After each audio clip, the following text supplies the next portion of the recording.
Tingnan natin kung anong laman ng Magic Caldero. Aba, ano yan? Masarap na ulam sa bukid. Hindi ito pangmayaman, pangmahirap na ulam pagka masipag kang mag-alaga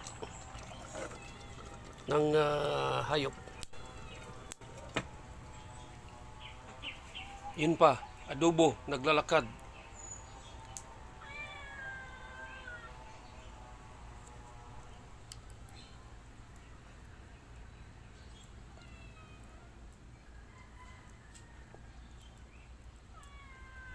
At tingnan natin yung mga ating iba pang alaga na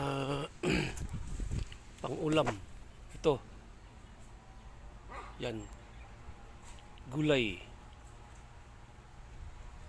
Di mo na kailangang gumastos para pagkaulam lang. Yan, no? Maraming kulungan ng manok. Yan, pang-ulam yan.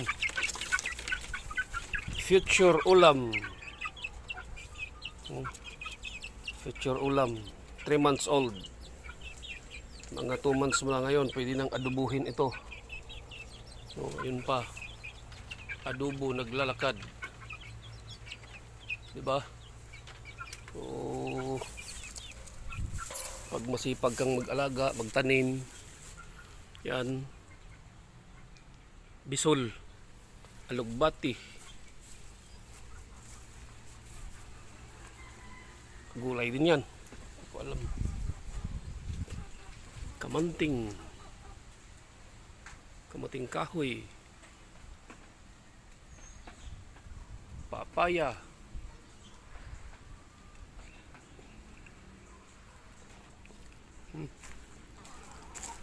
Yan, dog. Kain kayo ng aso. Dubuhin natin. Yan pa isa.